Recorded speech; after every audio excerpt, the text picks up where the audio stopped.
안녕하세요. 저는 지금 경기도 양주에서 부동산을 운영하고 있는 40대 중반 주부이자 고등학생 딸아이의 엄마입니다. 저는 결혼 15년 만에 남편과 이혼했고 딸아이는 제가 키우고 있어요. 너무나 감사하게도 결혼하기 전보다 훨씬 잘 삽니다. 이혼하고 나서 운때가 터졌는지 예상치 못한 대박이 터졌거든요. 그래서 저는 이혼을 해서 인생을 망쳤다고 생각하지 않고 이혼해서 인생이 폈다고 생각해요. 이혼하고 나서 저는 아이가 있지만 남편과 연락을 안 했습니다. 아이가 어느 정도 컸는지 아빠를 보고 싶지 않다기에 존중해 줬어요. 남편도 바쁜 사람이라 먼저 자기 딸 얼굴 한번 보자는 말을 생전 안 하는 사람이었고요. 그런데 우연찮게 전 남편을 만나게 된 일이 있었습니다. 이혼할 때 저는 그 사람에 대한 원망과 분노가 가득했었어요. 뭔가 그 인간에게 이혼을 당한 느낌이었고 진 것 같은 느낌 때문에 우울했는데 그런 생각을 한 방에 날려줄 만한 만남이었죠. 결혼해서 살면서 돈 가지고 폐악을 떨고 저를 무시하던 사람. 그런데 완전히 전세가 역전되어 통쾌한 복수를 해줬으니까요. 황당한 건 뭔지 아세요? 전 남편 놈은 이혼하고 나서 애 보고 싶다는 말도 한 적 없는 사람인데요. 지금 와서 아이 핑계를 대며 재결합하자는 개소리를 하고 있답니다. 물론 저는 그럴 생각이 1도 없고요. 뭐라더라? 마지막 연락 온 게 몇 달 전쯤이었나 봐요. 저한테 늘 큰 소리를 치고 무시를 일삼던 인간이 아쉬운 소리를 하며 쩔쩔매더라고요. 당신이랑 이혼하고 나도 나름 생각 많이 했어. 당신 잘 됐다고 이런 소리 하는 거 아니니까 잘 생각해봐. 우리 서연이를 생각해야지. 지금이야 서연이가 어려서 부모가 이혼한 거 와닿지 않겠지만 나중에 봐라. 분명 살면서 불이익 받는 일 생길걸? 당신은 우리 딸이 결손가정에서 자란 결핍 있는 사람 취급받으면 좋겠어? 우리 좋자는 것보다는 서연이 위해서니까 우리 재결합 진지하게 고민해줘. 이혼하고 몇 년 동안 우리 서연이 먼저 보고 싶다는 소리 한 번도 안 한 사람이 갑자기? 당신이 그렇게 우리 딸을 생각하는 줄은 몰랐네. 이런 사람이 우리 딸 키울 때 기저귀랑 분유 사는 것도 왜 그리 아까워한 거야? 그때는 나도 상황이 힘드니까 모든 게 짜증이 났었어. 암튼 당신한테 이제 와서 이러는 거 나도 참 면목 없어. 그치만 우리 딸을 우선적으로 생각하자는 거야. 참. 나하고 살면서 그렇게 지독하게 굴고 이혼하고 나서는 다른 여자한테는 아주 돈을 펑펑 쓰더니만. 왜? 돈 다 털리고 월세 내면서 장사하려니까 이제 내가 아쉽냐? 개소리하지 말고 꺼져. 한 번만 더 그딴 소리하면 스토킹으로 신고해버릴 테니까 당신 딸 앞에서 개망신 당하고 싶지 않으면 조용히 살아라. 저리 말하는데 어찌나 속이 뻥 뚫리던지요. 전 남편 속내가 뻔히 들여다 보이는데 저한테는 고민거리도 아니었습니다. 당연히 제 대답은 노였고 한 번만 더 연락해대면 스토킹으로 신고해버릴 테니 애 양육비나 잘 붙이라고 해줬네요. 남편에 대한 마지막 감정의 앙금이 싹 다 사라지는 기분이었습니다. 어찌 상황이 일이 됐느냐 하면요. 일단 제가 결혼 생활을 어찌 했는지부터 말씀드려야 할 것 같아요. 전 남편에게 저는 원래 아이 어릴 때는 전업주부로 있다가 초등학교 보내놓고 나서는 일을 쉬어본 적이 없어요. 뭔가 집에서 가만히 있으면 시간을 낭비하는 느낌이랄까요? 대단한 직업은 아니었지만 계약직으로 식품회사 격리도 해봤고 마트에서도 일해봤고 온갖 일로 잔뼈가 굵은 사람이에요. 살림하고 아이만 잘 키우고 살아도 힘든 게 주부의 삶인데 일을 끊임없이 하려니 삶이 그리 편치만은 않았습니다. 제가 줄곧 일을 한 건 집이 경제적으로 살기 어려워서 그런 건 아니에요. 남편은 자영업자였는데 꽤나 매출이 좋은 요식업에 종사했고 그만큼 사람이 부지런했습니다. 하지만 남편이 돈을 잘 버는 사람은 맞지만 잘 쓸 줄은 모르는 사람이었어요. 단돈 1,000원을 쓰고 이유와 목적이 분명해야 하고 그런 가치관은 저에게도 여지없이 적용되어 살림하면서 생활비를 쓸 때 늘 남편에게 타박을 들어야 하는 스트레스가 있었습니다. 남편에게는 집에서 살림만 하는 와이프는 돈을 쓸 자격이 없는 사람이었던 것 같아요. 심지어 생활비를 어떻게 쓰는지 알아야겠다면서 가계부 검사까지 하는 사람이었으니까요. 저랑은 나이 차이가 좀 있는 편이라 그때만 해도 남편 말을 순순히 따랐습니다. 그런데 아무리 본인이 돈을 잘 벌고 돈 관리를 하더라도 어느 정도껏이어야죠. 갈등은 결혼 초부터 있었어요. 남편과 신혼 때 한 번 대판했던 일이 기억납니다. 집에 귀가한 남편이 오자마자 대뜸 저에게 화를 내더라고요. 당신 이거 봤어? 대체 어찌 된 영문이야? 나랑 당신 둘만 사는 집에 관리비가 이게 뭐고 이번 달 카드값은 또 이게 뭐냐고? 누가 보면 4인 가족이 사는 집인 줄 알겠다. 전기세랑 급탕비가 유독 많던데 왜 아무 생각 없이 생활을 해서 돈이 줄줄 새게 하는 거야? 카드값은 저번 달에 당신 친구들 집들이를 했으니까 평소보다 많이 나왔을 거고 관리비는 어쩔 수 없는 거 아니야? 급탕비 많이 나온다고 온수를 안 쓸 수도 없잖아. 아유, 답답하. 누가 온수를 쓰지 말래? 쓰더라도 좀 똑똑하게 쓰란 말이야. 절수기를 달던지 물을 세게 안 틀던지 생각을 좀 하고 쓰라고. 암튼 다음 달에 지켜볼 거야. 평소에 이런 돈도 아껴야 돈이 모이는 거야. 그리고 당신 가계부 말이야. 내일부터 그날 내가 체크할 거야. 한 달에 한 번만 봤더니 아주 평소에 돈을 함부로 쓰더라. 당신이 지금 돈을 안 버니까 아까운 줄 모르는 것 같아서 내가 경제교육 좀 시켜야지 안 되겠다. 저는 그때 남편 말에 반발했습니다. 남편이 유독 작은 돈에 벌벌 떠는 사람이라는 건 알고 있었지만 제가 생활비 쓰는 것까지 감시한다는 게 너무 숨이 막혔어요. 뭐? 경제교육? 내가 쓸데없이 옷을 사기래, 사치를 하기래? 당신 진짜 너무한다. 내가 돈 개념이 없으면 이렇게 가계부 쓰고 아끼며 살겠니? 결혼 전에 나 이렇게 궁상맞게 살던 사람 아니야. 당신한테 맞추려고 노력하는 거 안 보여? 그깟 관리비랑 카드값 좀 많이 나왔다고 우리가 굶어 죽는 거 아니잖아. 굶어 죽지는 않겠지만 그렇다고 작은 돈 함부로 쓰면 부자가 되겠냐? 정 내 말대로 하기 싫으면 앞으로 당신 먹고 쓰는 건 앞으로 당신 돈으로 해. 그럴 거 아니면 내가 하라는 대로 아끼면서 살라고. 작은 돈 우습게 하는 사람 치고 부자 되는 사람 못 봤다. 그걸 누가 모르나요? 남편은 매사 신혼 때부터 유독 돈에 집착했고 제가 뭘 사는 걸 늘 태클을 걸던 사람입니다. 그러니 옷이며 화장품이며 눈치가 보여서 제대로 산 적이 없어요. 전 남편이 입에 달고 살았던 말이 있는데요. 제가 참 듣기 싫어하는 말이기도 합니다. 잘 살려면 아껴야 한다. 땅 파봐라 돈이 나오냐 라는 소리였죠. 결혼했을 때만 해도 둘 다 돈이 없었습니다. 양가 부모님도 고만고만 당신들 먹고 살기 바빴고 자식들에게 큰 도움 못 주시는 분들이었고 남편은 장남이라 그런지 본인이 집안을 일으켜야 한다는 의지가 아주 강한 사람이었습니다. 그래서 자신을 굉장히 다그치듯 살아온 듯 했어요. 정말 다행스럽게 결혼하고 제가 아이 가지기 전까지 남편 가게에서 일을 도와줬습니다. 인건비 아끼는 차원에서 주방일이랑 서빙을 같이 해줬어요. 그리고 인테리어나 메뉴 구성도 제가 이런저런 센스를 발휘해 수정했고요. 제 덕이라고 하기는 뭐하지만 장사가 무척 잘 됐습니다. 그래서 아이 낳고 5년 만에 대출 다 갚으며 집도 살 수 있었어요. 본인이 열심히 노력한 것도 맞지만 그 공을 저에게도 조금 돌려줬으면 참 좋았을 텐데. 남편은 우리가 살만해진 걸 모두 자기 덕으로 아는 사람이더라고요.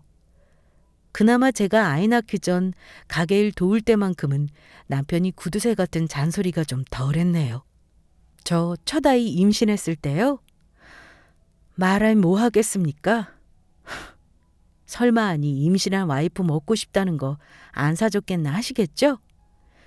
다행히 요식업을 해서 마누라 입으로 먹을 거 들어가는 건 안 아까워하더라고요.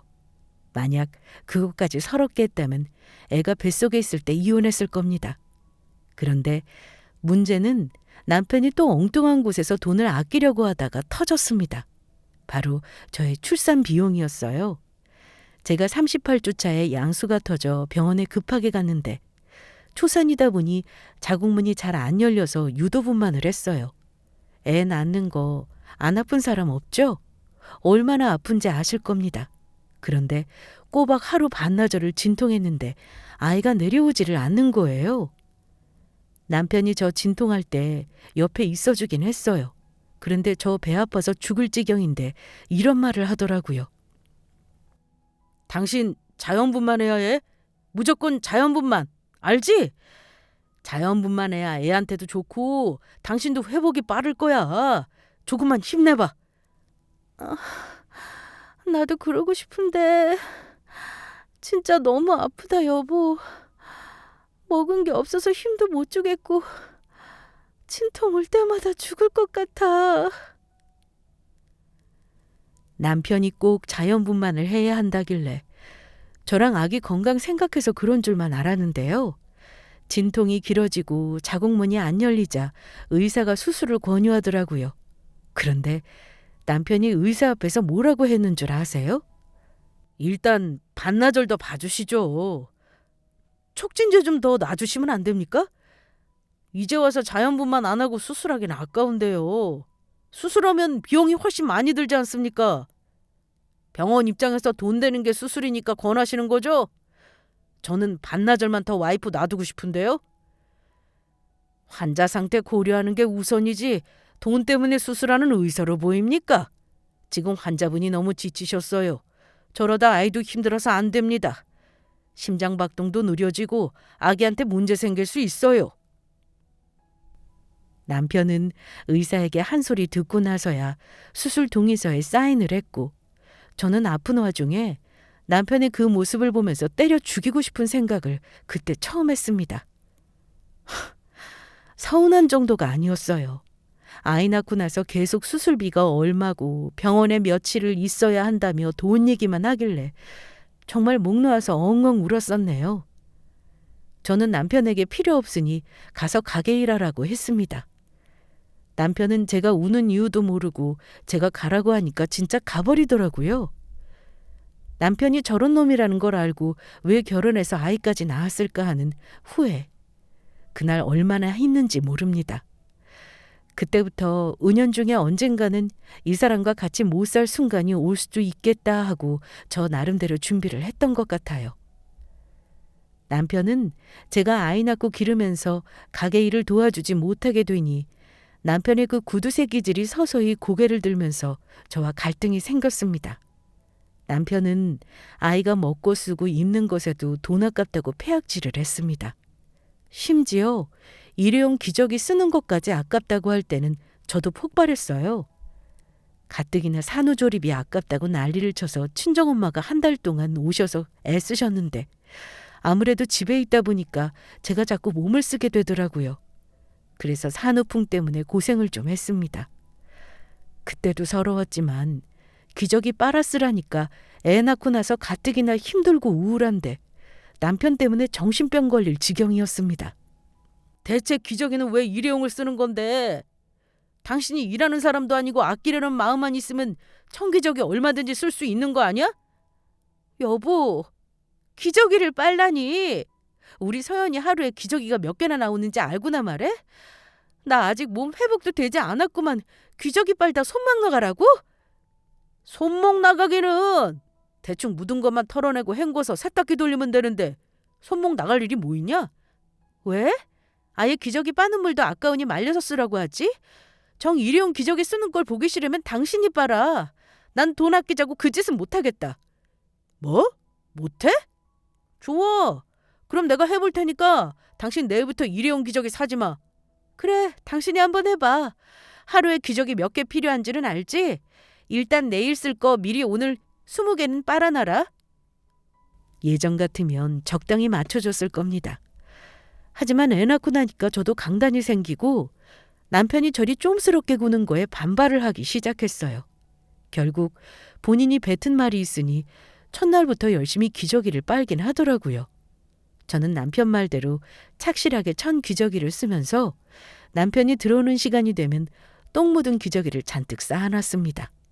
세탁기가 해주니까 할 게 뭐 있냐는 사람이 쌓아놓은 기저귀 보더니 한숨을 쉬대요. 며칠 동안 군말 없이 빤다 싶었는데 결국 포기하더라고요. 내가 하기 싫어서 관두는 게 아니라 나도 이제 저녁 영업이 좀 길어질 것 같아서 그래. 내가 늦게 오면 다음날 기저귀가 없으니까 어쩔 수 없지. 일단 기저귀는 당신 말대로 일회용 쓰도록 해. 똥인지 된장인지 찍어 먹어봐야 알아? 내가 보통 일 아니라고 했지? 나한테는 아무 일도 아니라더니 한 달도 안 하고 그만두니? 참나. 처음부터 말을 꺼내지 말 것이지. 해보니까 힘들 거 알았나 보네? 제가 뭐라 타박하니 남편이 그때는 할 말이 없었는지 아무 말 안 하더라고요. 늘 이런 식이었습니다. 전기, 무료지, 악기라는 잔소리는 그냥 기본 옵션이라고 생각하시면 됩니다. 아마 저같이 남편이 돈 가지고 꼬장 부려서 결혼 생활 힘들거나 이혼하신 분 꽤나 많으실 겁니다. 하지만 남편이 구두쇠라고 꼭 이혼까지 할 만한 사유인가 싶으실 텐데요. 숨 막히게 하는 남편도 문제였지만 여타 다른 문제들이 복합적으로 있었어요. 미리 말씀드리면 이혼을 먼저 요구한 건 어처구니 없어도 제가 아닙니다. 이혼 사연은 그 인간에게 차고 넘쳤음에도 아이가 있으니 참고 산 세월이 15년입니다. 참, 제 삶이 이렇게 되려고 그랬는지 이혼한 지 몇 년 전부터 저는 늘 언젠가는 자립해서 살 수도 있겠다는 생각을 했던 것 같아요. 얼마나 열심히 살았냐면요. 결혼 생활하면서 틈틈이 아이까지 키우면서도 컴퓨터 관련 자격증 3개, 사회복지사 2급 자격증, 심리상담사, 부동산 중개사 자격증까지 두루두루 섭렵했답니다. 아이가 초등학교 입학하고 나서 저는 같이 부동산 공부를 하며 알게 된 지인의 부동산에서 파트타임으로 일을 시작하게 되었습니다. 그전까지는 오래 일하지는 못하는 곳에서 했다면 이제는 어엿하게 공인중개사 자격증을 가지고 부동산에서 안정적으로 일을 할 수 있게 된 거죠.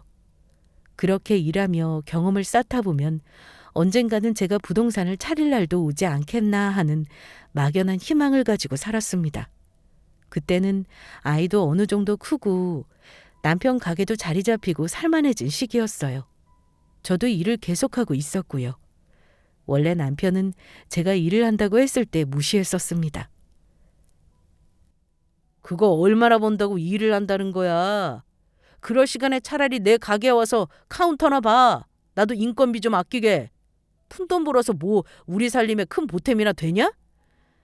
나 당신 가게에서 일할 일은 없을 거야. 당신이 월급이나 줬어? 나도 당신 가게에 엄연히 노동을 제공하는 건데 아낀다는 말이나 하고 공짜로 사람을 부릴 생각을 해? 됐으니까 당신은 사람 돈 주고 써. 내가 당신 생활비 주잖아. 그 돈 주는데 남편 가게 와서 일도 못 거둔다는 거야? 하, 남들이 들으면 나한테 몇백만 원 주는 줄 알겠다.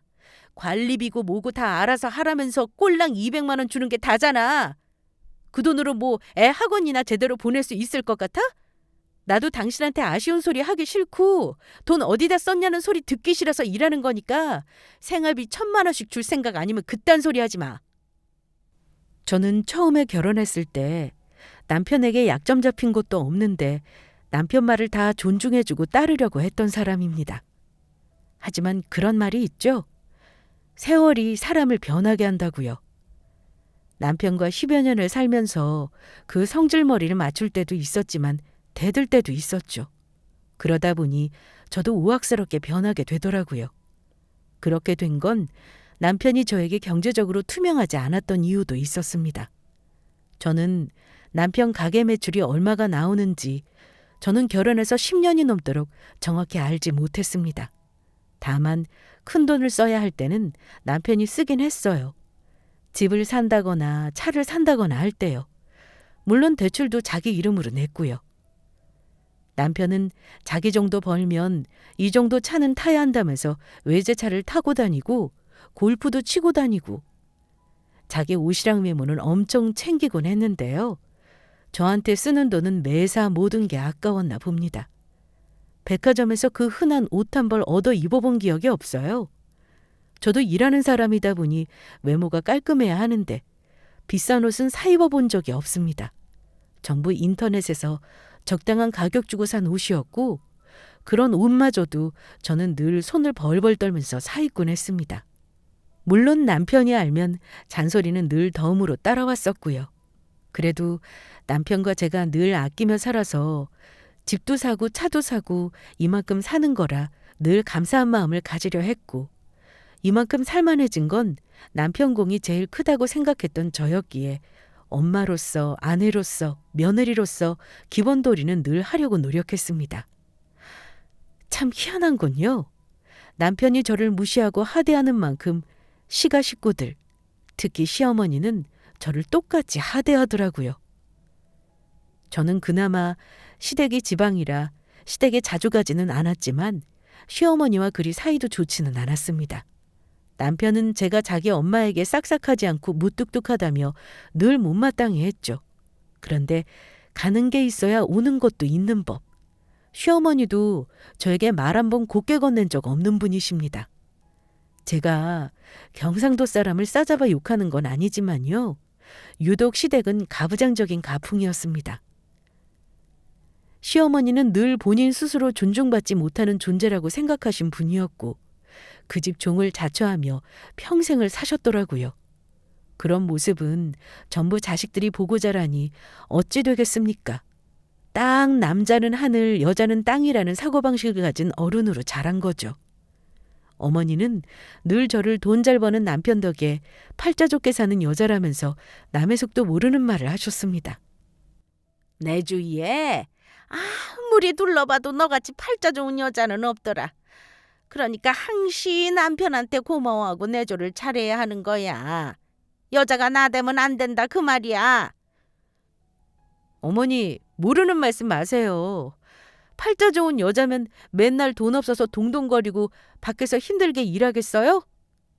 어머니 아들, 저 그렇게 위해주는 사람 아니에요. 어머니한테 돈을 얼마 갖다 드리는지는 모르겠지만 제가 일 안 하면 생활이 안 될 만큼 쥐꼬리만하게 돈 주는 사람이거든요. 저 서연 아빠가 생활비 주는 거보다 돈 더 버는 사람이니까 애 앞에서 여자가 나대지 말라는 둥, 내조하라는 둥 그런 말 하지 말아주세요. 딸 키우는 입장에서 듣기 거북하네요. 신혼 같았으면 어머니 말에 대꾸도 안 했겠지만 어린 딸이 어른들 하는 말 다 듣고 있는데 시어머니의 그런 사고방식을 심어주고 싶지 않았습니다. 어머니는 제가 예전처럼 고분고분하지 않고 어머니 하는 말마다 말대꾸를 해대니까 분해서 어쩔 줄을 모르셨습니다.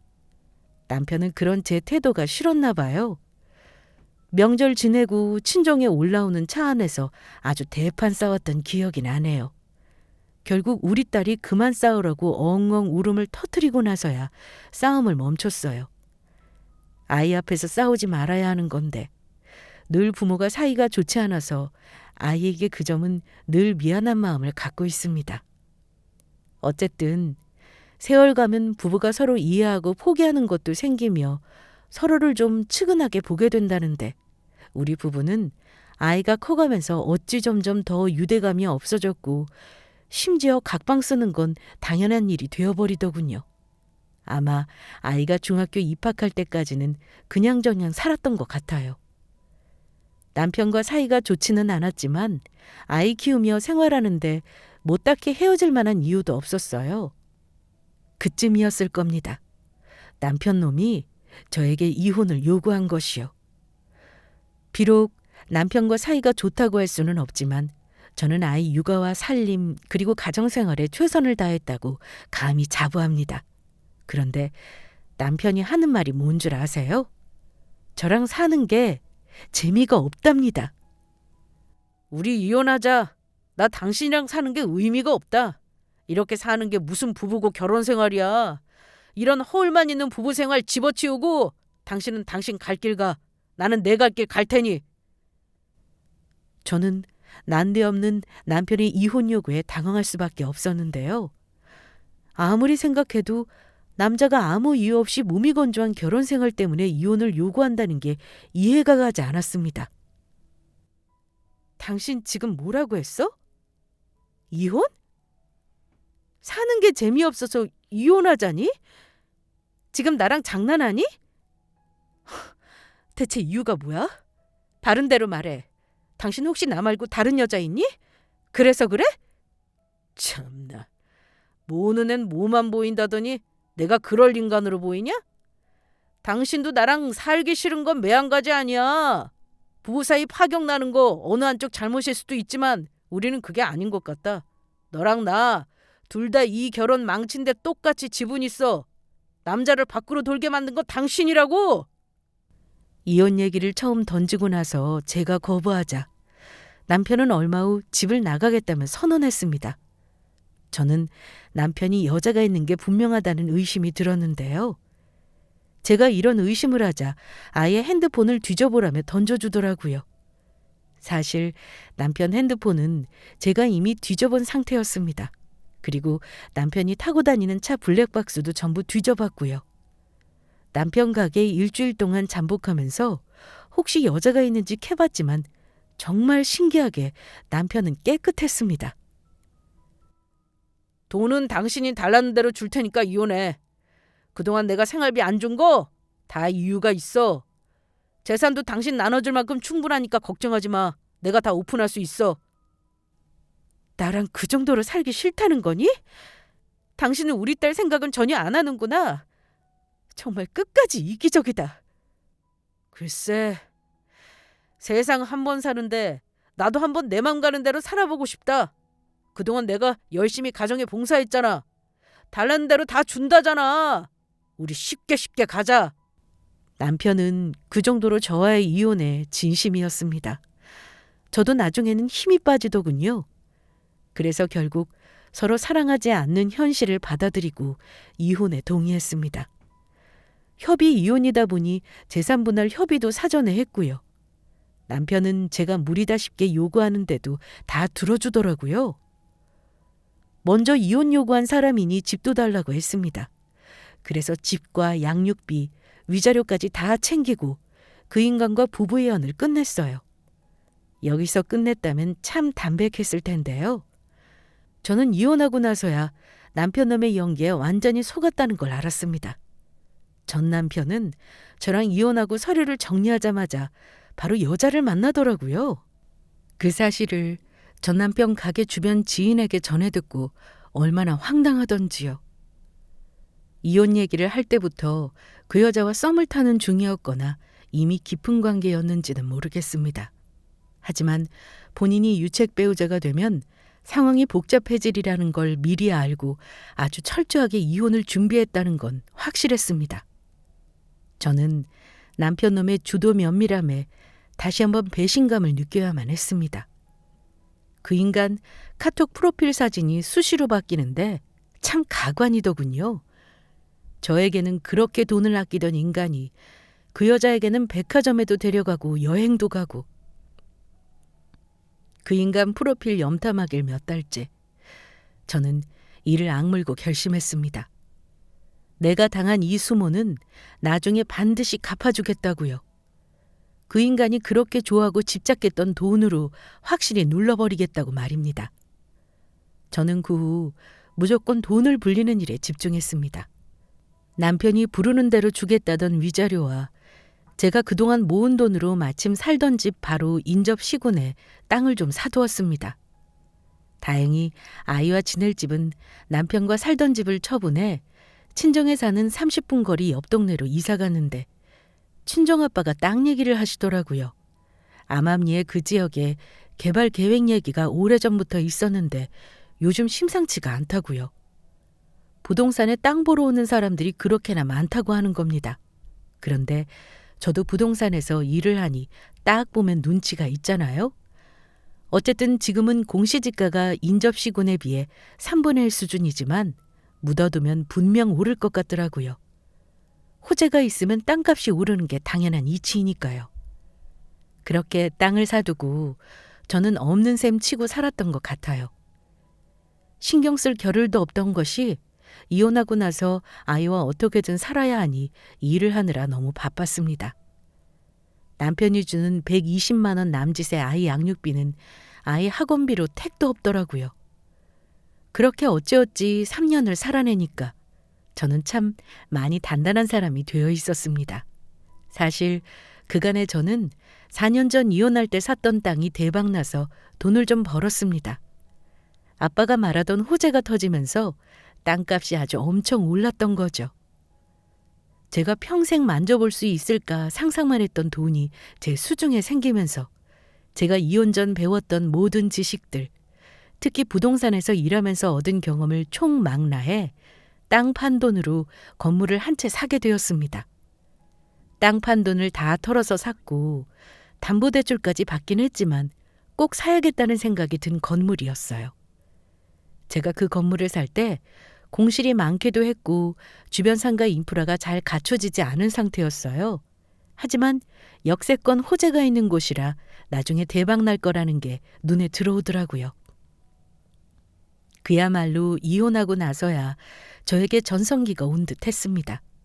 솔직히 그 건물에서 나오는 월세만 받아도 대출 내고도 생활비 쓰고 남았죠. 하지만 집에서 일하는 게 몸에 밴 저는 꼭 돈을 벌기 위해서라기보다는 자아 실현을 위해 일을 하고 싶었습니다. 그래서 제가 매입한 상가 1층에 그동안 수건 사업이었던 제가 운영하는 부동산을 차렸어요. 저 부동산 오픈하고 나서 친정 부모님이 제 건물 구경하고 눈물을 찍어내시는 거 보고 얼마나 뿌듯했는지 모릅니다. 제가 이렇게 승승장구하는 동안 아이 아빠는 어땠냐면요. 그동안 아이 아빠인 전 남편 소식을 듣자니 새장가 갈 것처럼 저에게 이혼 요구하던 인간이 식당을 망해먹고 어쩔 수 없이 부산 시댁에 내려갔다고 하더라고요. 망해먹고 나서 돈이 없었나 봅니다. 그나마 꼬박꼬박 보내던 양육비를 안 보내길래 어쩔 수 없이 연락했더니 저런 소리를 하더군요. 속으로 고소하다 싶었습니다. 사람이 이런 맘 먹으면 안 되는 거라지만 솔직히 저도 인간인지라 어쩔 수 없었어요. 나랑 헤어지고 나서 더 잘 살았다면 정말 제 자신이 비참했을 것 같은데 사는 게 힘들었다고 하니까 뭔가 통쾌했습니다. 직접 물어보지는 않았지만 저랑 이혼하고 나서 바로 결혼할 것처럼 연애 티를 내고 다닌 그 여자랑은 잘 안 된 것 같더군요. 그것 또한 얼마나 고소했는지 모릅니다. 그 당시 남편 외도에 대한 심증만 있고 물증이 없어 찝찝하게 이혼했는데 이혼하고 나서 서연 아빠가 바로 여자 끼고 다니는 소문 듣고 비참했었거든요. 어쨌든 이제는 남남이니 저는 우리 서연이한테 기본적인 아빠 노릇만 한다면 아무 상관이 없었습니다. 설사 아빠 노릇 못한다고 해도 제가 아빠 몫까지 다 해줄 능력이 있으니 뭐가 문제겠어요? 아이도 아빠에게 크게 정이 없어서 보고 싶다는 말 한 번도 들은 적이 없었고요. 물론 이혼 전에 제가 남편에게 당하고 산 것만 생각하면 이혼한 지 한참 지났음에도 우라통이 치밀어 오르고 가슴을 치긴 했지만요. 친정엄마는 이런 제 마음을 잘 아시는지 잘 사는 게 복수다 이 말을 해주셨습니다만 아마도 무의식적으로 저는 그 인간에게 내가 당하고 산 걸 갚아주지 못했다는 억울함이 있었던 것 같습니다. 그런데 이 내면의 억울함을 한 방에 없애주는 사건이 그해 봄에 일어났습니다.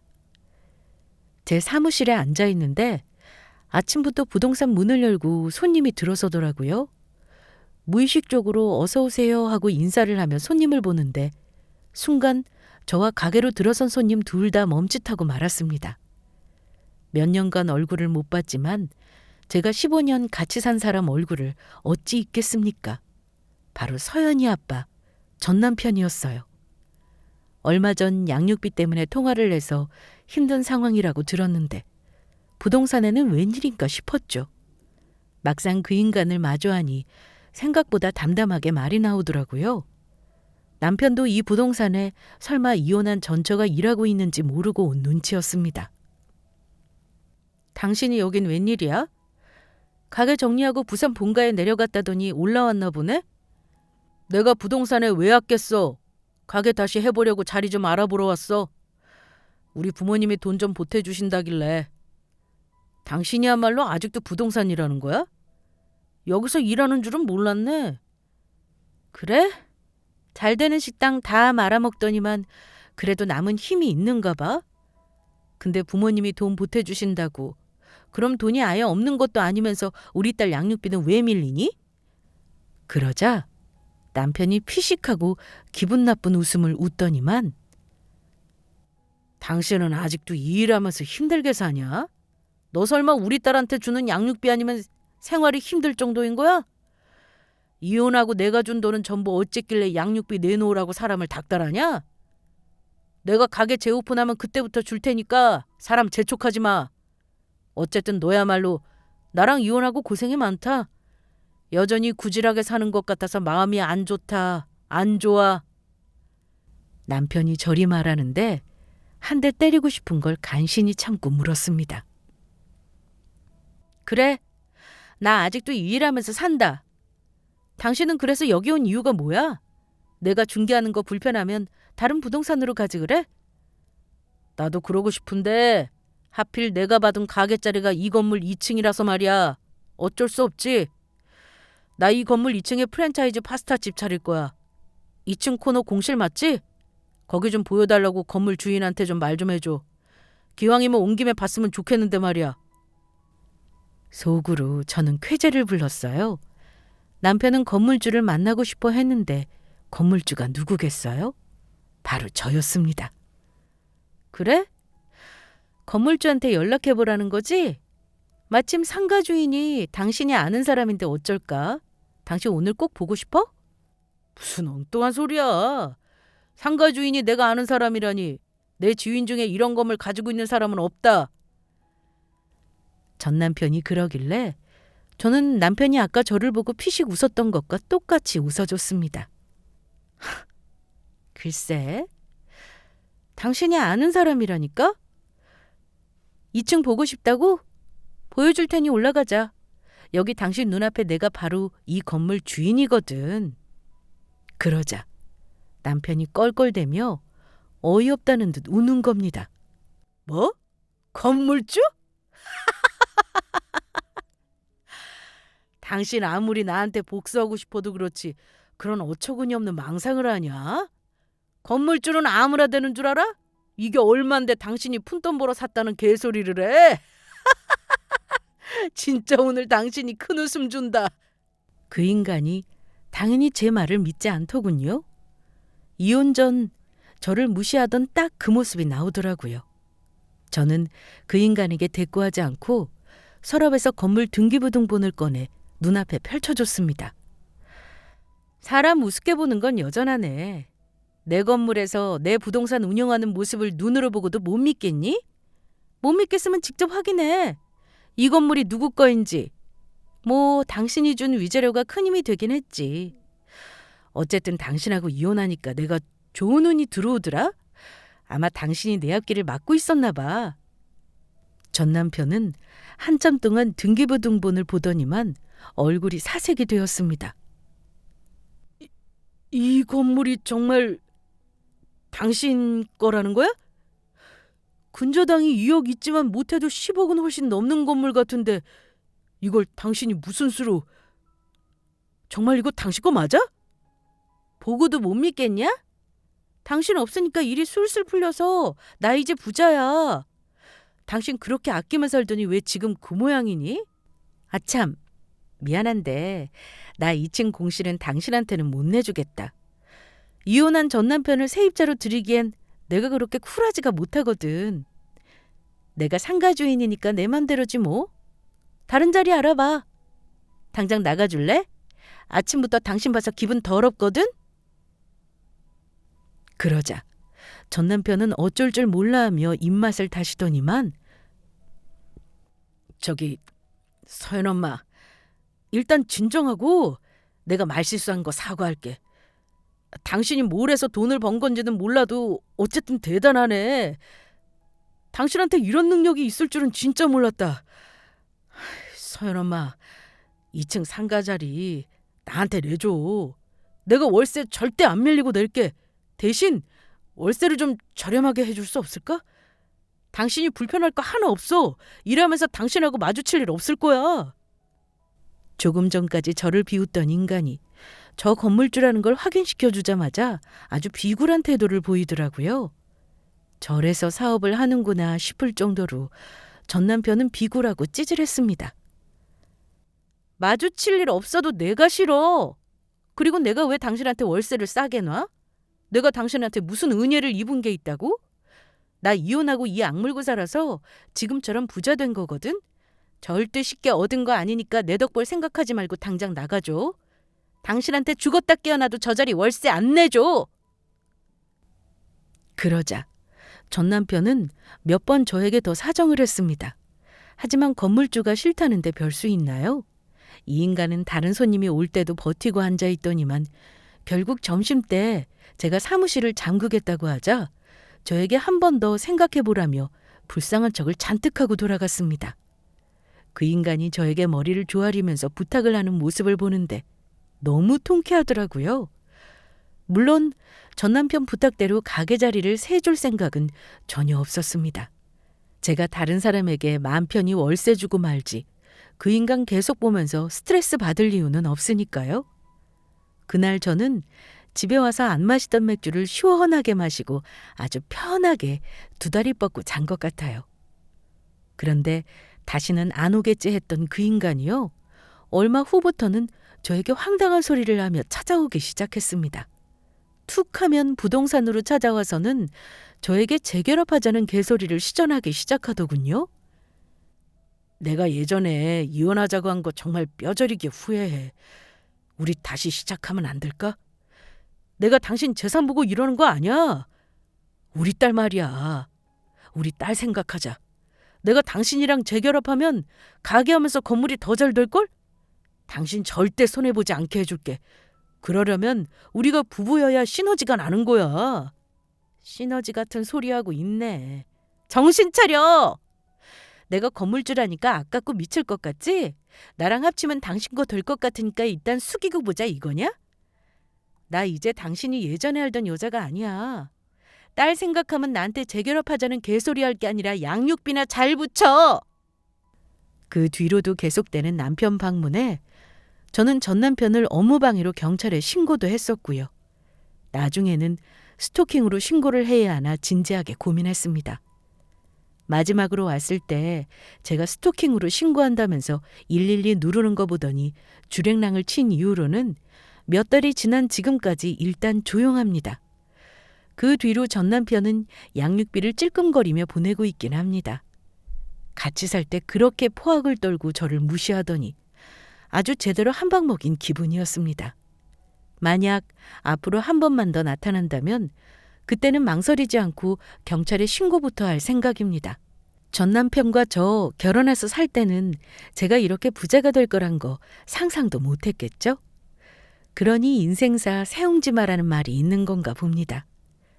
여러분도 절대 지금 힘들다고 나중에도 내 인생이 이럴 거라 생각하지 않으셨으면 해요.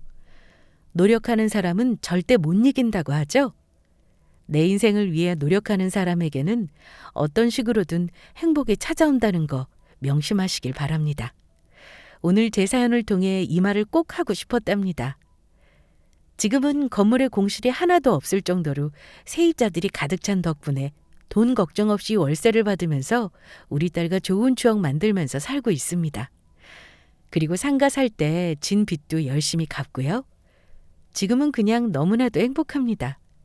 앞으로 우리 모녀가 앞으로도 행복하게 살 수 있도록 많은 응원을 해주시면 감사하겠습니다. 저의 사연은 여기까지 할게요. 긴 이야기 들어주셔서 감사합니다.